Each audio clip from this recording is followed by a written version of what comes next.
أعوذ بالله السميع العليم من الشيطان الرجيم. بسم الله الرحمن الرحيم. مرج البحرين يلتقيان. صدق الله مولانا العظيم.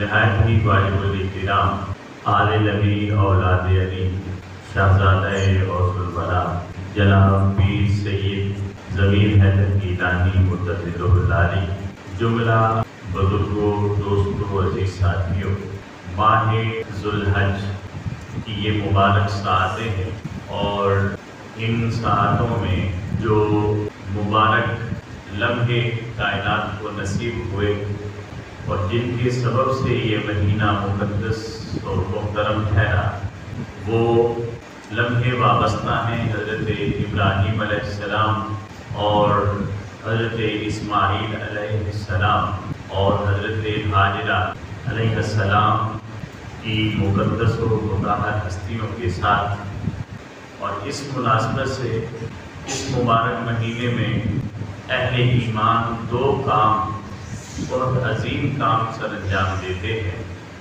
اللہ رب العزت نے جنہیں استطاعت بخشی وہ ابراہیم و اسماعیل علیہ السلام کی یاد کو تازہ کرتے ہیں اور ان کی یاد میں قربانی کا فریضہ سر انجام دیتے ہیں، اور جنہیں مزید استطاعت دی ہے وہ ان مقدس مقامات کی زیارت کے لیے سفر کرتے ہیں اور مکہ مکرمہ میں جا کر ان مقامات کی زیارت کرتے ہیں جن مقامات کو اللہ رب العزت نے اپنے نشانات بنا دیا۔ اور وہ مقامات کیا ہیں، ان مقامات کی اہمیت اور حیثیت کیا ہے، اس کے لیے بس اتنا ہی سمجھ لیں کہ ان مقامات مقدسہ کو نسبت ہے ان مقدس ہستیوں کے ساتھ، یعنی حضرت ابراہیم علیہ السلام، حضرت اسماعیل علیہ السلام، حضرت ہاجرہ علیہ السلام، اور پھر حضرت آدم علیہ السلام اور حضرت حوا علیہ السلام کے ساتھ۔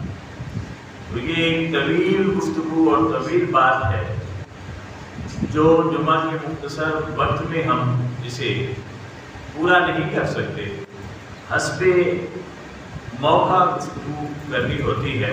تو میرا جو موضوع تھا بنیادی طور پر، جو پچھلے جمعہ پر میں نے عرض کیا تھا کہ ہم حج کے مبارک سفر کے حوالے سے گفتگو کریں گے اور یہ جاننے کی کوشش کریں گے کہ حج ایک سفر محبت ہے، مگر اس وقت میرے دھیان میں نہ تھا، بعد میں خیال آیا کہ اس ماہ مبارک کی یکم تاریخ کو یعنی یکم ذوالحج کو ایک اور بہت بڑا اہم اور مقدس دن ہے جو اس کائنات نے دیکھا، اور وہ دن کیا ہے؟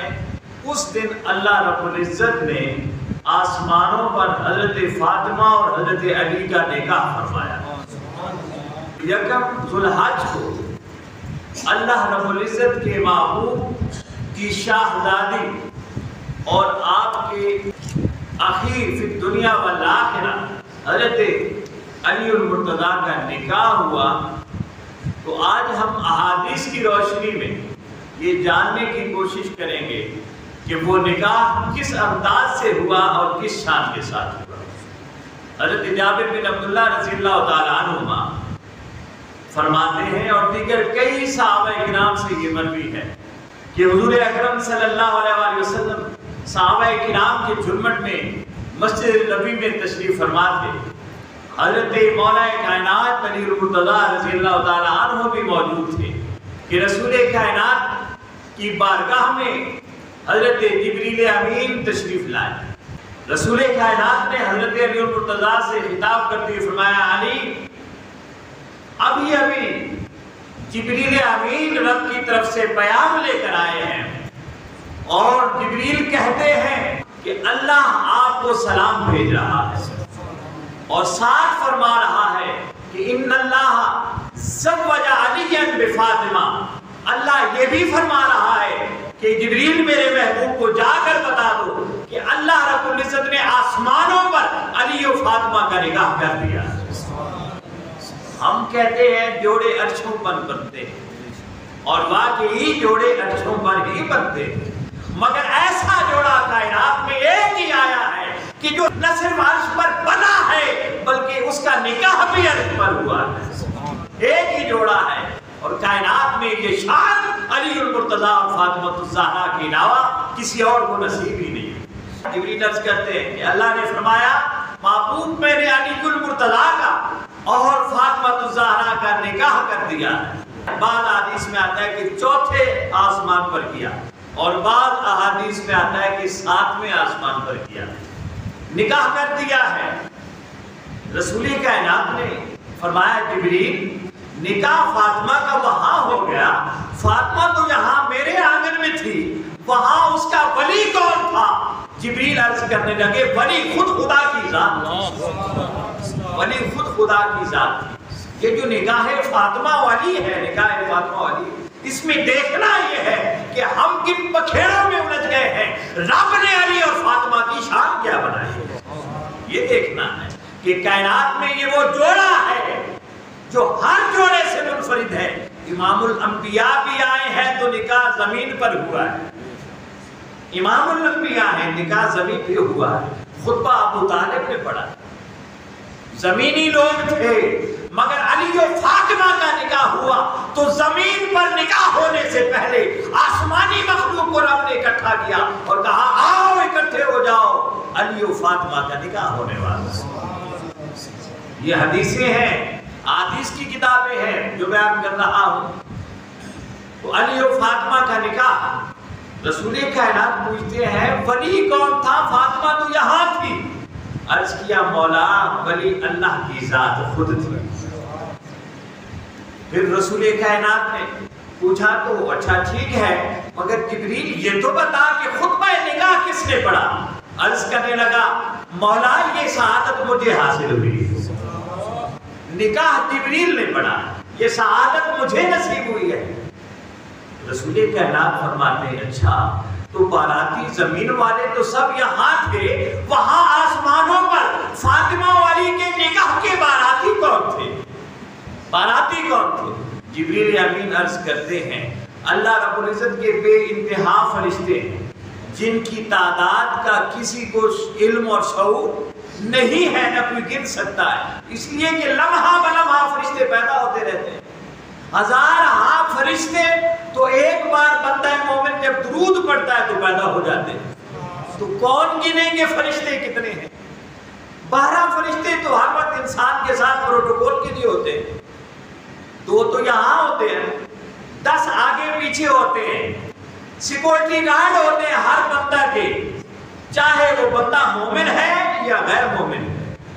12 بندے تو پروٹوکول کے لیے رب نے ساتھ لگا دیے، 2 یہاں نگرانی کرتے ہیں، گن مین ہوتے ہیں، اور 10 آس پاس چلتے ہیں ارد گرد، اس بندے کی تقریر میں چلتے ہیں، اور بے انتہا فرشتے جو اللہ رب العزت کے ہیں۔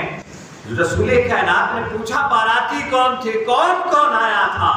جبریل عرض کرنے لگے یا رسول اللہ یوں تو بے انتہا فرشتے ہیں، مگر جو اعلیٰ درجے کے اعلیٰ مرتبے کے انتہائی ہائی جنڈری فرشتے ہیں، اللہ رب العزت نے وہ 40,000 فرشتے بارات کے لیے منگوائے۔ ہر ایک کو بارات کے لیے بلایا نہیں گیا، ہر ایک کو برات کے لیے دعوت نہیں دی گئی، فاطمہ والی کے نکاح کے لیے سب کو دعوت نہیں تھی، بلکہ جو سب سے معتبر تھے 40,000 فرشتے انہیں دعوت دی گئی۔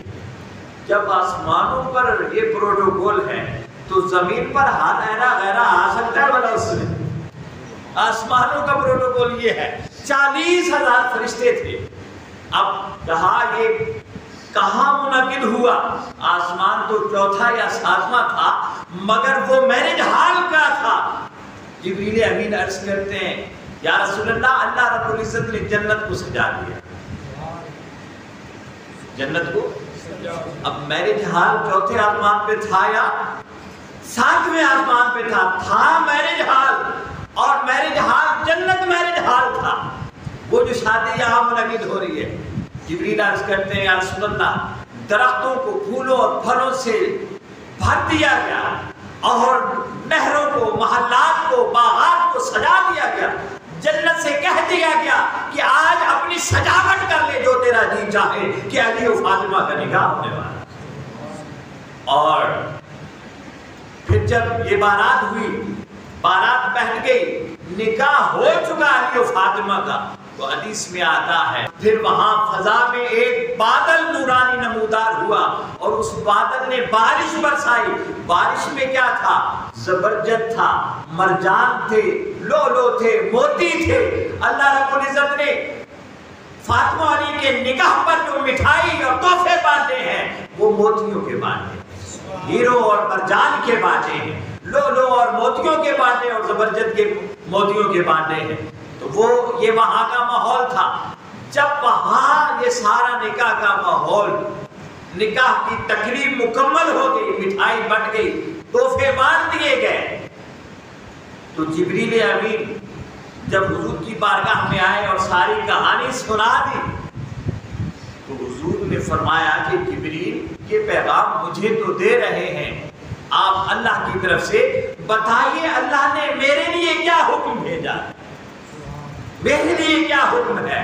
تو جبریل عرض کرنے لگے، رب تعالیٰ نے فرمایا کہ معبود سے جا کر کہہ دو کہ یوں تو عرش پر ہم نے علی و فاطمہ کا نکاح کر دیا ہے، آسمان والوں پر کر دیا ہے، مگر اس کا چرچا ذرا زمین والوں کے لیے بھی کر دو، ایک بار یہ تقریب یہاں بھی سج جائے۔ ہر ایک کا نکاح ایک بار ہوتا ہے، علی و فاطمہ وہ ہے کہ جن کا نکاح ایک بار آسمان پر ہوا ہے اور پھر دوسری بار زمین پر ہوا ہے، اور آسمان پر ہو جانا ہی کافی تھا، مگر زمین والوں کو چین نہ آتا، قرار نہ آتا، اعتبار نہ آتا، تو زمین پہ ایک بار پھر کرتا۔ اب زمین پہ رسول کائنات نے علی و فاطمہ کا نکاح کیا، مسجد میں خطبہ نکاح پڑھایا۔ نکاح پڑھانے سے پہلے دلہن کا ایک جوڑا ہوتا ہے جسے دلہن شادی کے دن پہنتی ہے، گھر میں تو وہ جوڑا نہ تھا، جبریل امین آئے اور ایک جوڑا لائے، عرض کیا جنت کی حوروں نے اسے سجایا اور کہڑا ہے، تیار کیا ہے، یہ جوڑا جنت سے حضرت فاطمہ الزہرا کے لیے آیا۔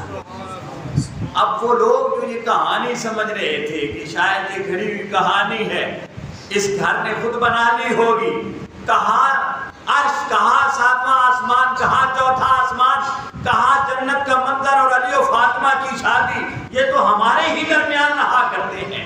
اللہ نے زمین پر جنت سے جوڑا بھیج کر یہ بتا دیا کہ جس طرح میں جنت سے فاطمہ کے لیے یہاں جوڑا بھیج سکتا ہوں، اسی طرح علی و فاطمہ کا نکاح جنت میں کر بھی سکتا ہوں۔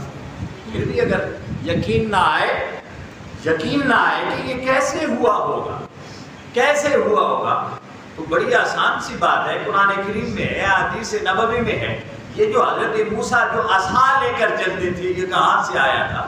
یہ جنت سے آیا تھا۔ حضرت موسیٰ علیہ السلام کے بعد جو ڈنڈا ہوا کرتا تھا، وہ ڈنڈا کہاں سے آیا تھا؟ جنت سے آیا ہوا ڈنڈا ہے۔ اسی طرح یہ جو حجر اسود ہے جسے ہم چومتے ہیں خانہ کعبہ میں، یہ کہاں سے آیا ہے؟ یہ جنت سے آیا ہوا پتھر۔ یہ جو مقام ابراہیم ہے، اللہ فرماتا ہے وَاتَّخِذُوا مِن مَقَامِ إِبْرَاهِيمَ مُصَلًّى، یہ مقام ابراہیم جہاں ابراہیم کے پاؤں کے نشان لگے ہیں، وہ پتھر کہاں سے آیا ہے؟ وہ بھی جنت سے آیا ہوا ہے، وہ پتھر بھی جنت سے آیا ہوا ہے۔ اور پھر سب سے بڑی بات ہے، ہم کہاں سے آئے ہیں؟ ہم کہاں سے آئے؟ انسان کہاں سے آیا ہے؟ انسان کہاں سے آیا ہے؟ انسان بھی دسوا تسی بول بوا میڈا دل ہے، تسی بھی سمجھ میں جو آنا پہ اسی کتھوں آئے ہیں، کیونکہ جتھے آئے ہیں اتھے پھنس گئے ہیں، اس واسطے پتہ ہی کو نہیں کیا ہے۔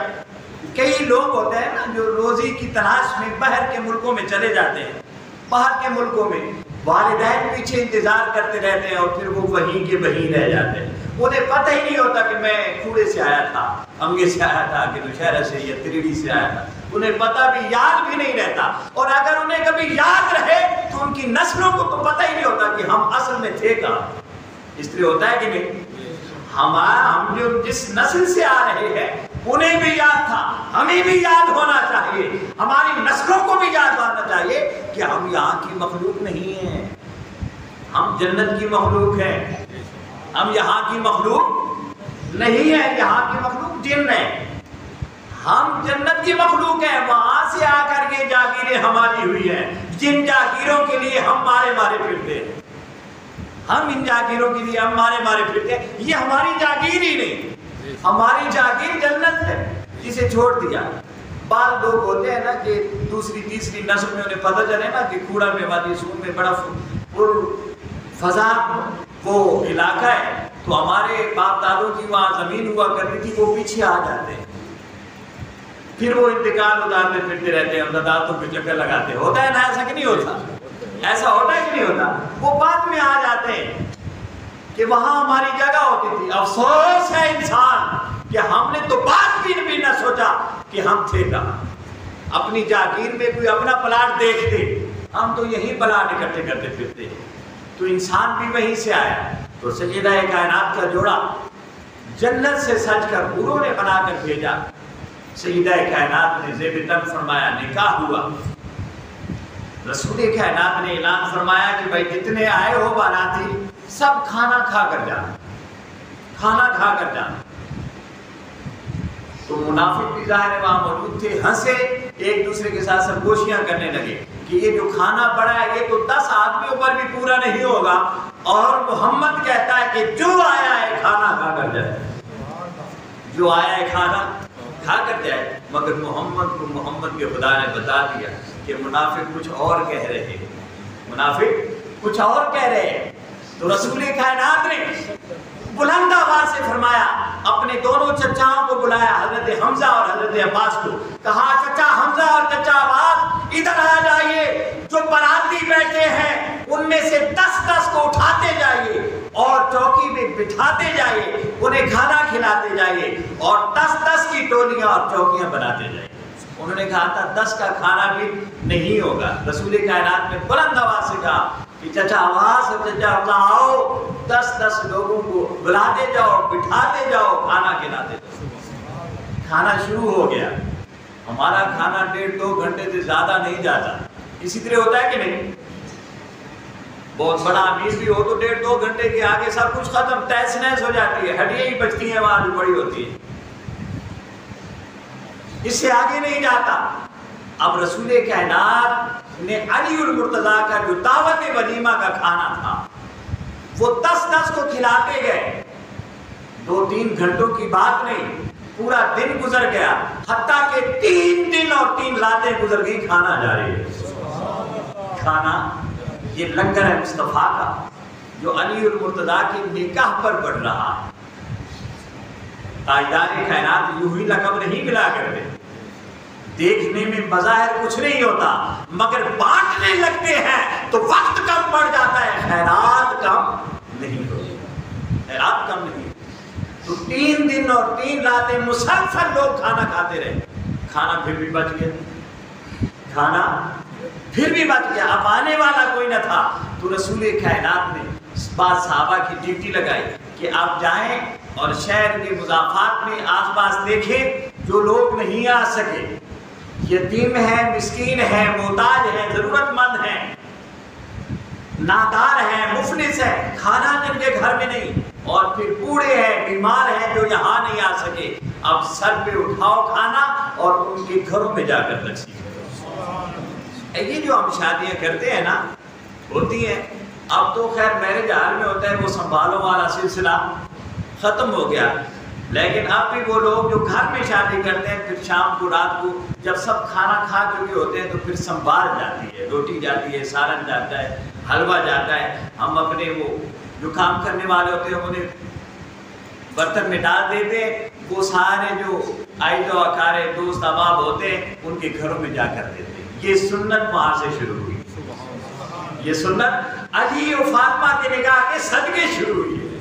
آج بھی اگر کوئی لنگر کھاتا ہے تو وہ لنگر علی و فاطمہ کے نکاح کا ہوگا، اس کی خیرات ہوگی، اور یہ سنت ہے رسول کائنات، رسول کائنات کی یہ سنت ہے۔ تو دوستان ذی وقار یہ تقریب ہوئی اور یہ کھانا تقسیم ہوا، جسے قرآن نے کہا مرج البحرین یلتقیان، جو 2 سمندر آپس میں مل گئے، ایک سمندر تھا سخاوت کا، ایک سمندر تھا شجاعت کا، اور دوسرا سمندر تھا عصمت و طہارت کا. دو سمندر علی و فاطمہ آپس میں مل گئے یلتقیان.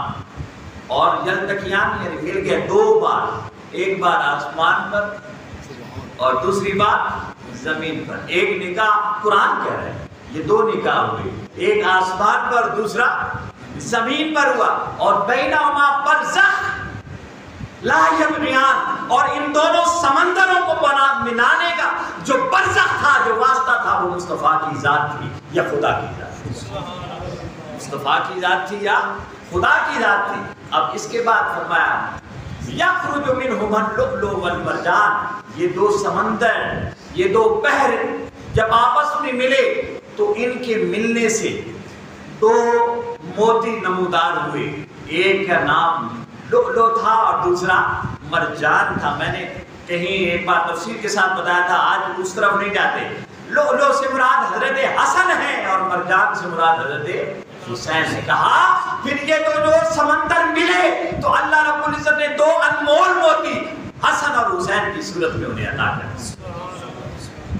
اور یہاں ایک بات کرتا چلو کہ یہ جو بارات تھی, زمین والے تو تھے ہی, حدیث میں آتا ہے دو باراتیں آسمان سے بھی آئی.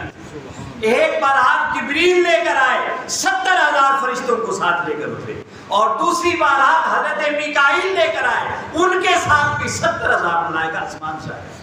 1,40,000 فرشتے جبریل و میکائیل کی سربراہی میں زمین پر علی و فاطمہ کی نکاح کی تقریب میں شامل ہونے کے لیے,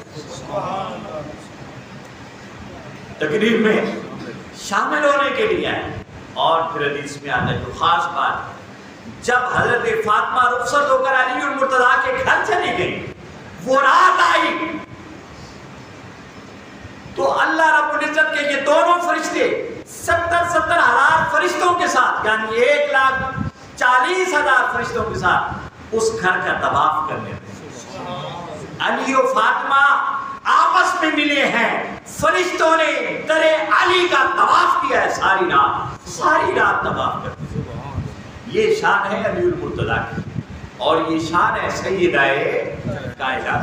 یہ شان جب پتہ چلے اور پتہ چلا کہ نکاح آسمانوں پر ہوا ہے تو سمجھ جانا چاہیے کہ علی المرتضیٰ ہو کہ فاطمہ الزہرا ہو, حسن ہو کہ حسین ہو, ارے وہ زمین پر تو آئے ہیں مگر وہ زمینی نہیں آسمانی. مقام پر تو آئے ہیں مگر حقیقت میں وہ مکانی نہیں, لا مکانی, وہ لا مکانی. ان کے نام بھی وہیں سے رکھے گئے. حدیث میں آتا ہے علی المرتضیٰ نے حسن پیدا ہوئے تو اور نام رکھا, حسین پیدا ہوئے تو اور نام رکھا, مگر رسول کائنات جب آئے پوچھا نام کیا رکھا ہے, انہوں نے بتایا حرب رکھا ہے اور حمزہ رکھا ہے.